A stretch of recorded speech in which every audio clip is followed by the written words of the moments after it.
Network News. Samantala, security plans para sa Sinulog Festival sa Cebu planchado na. Kasama natin sa balitang yan si Radyoman Ken Galinea ng RMN Cebu. RMN Live Report.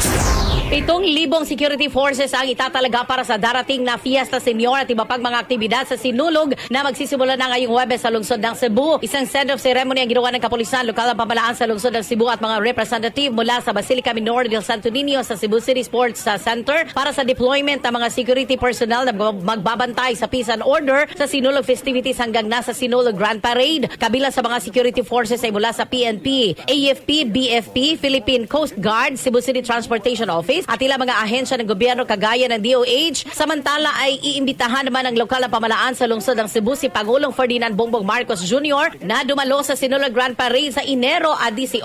Kasama mo sa DYHP, Arimen Cebu, Radio Man Ken Galinea, Tatak, Arimen.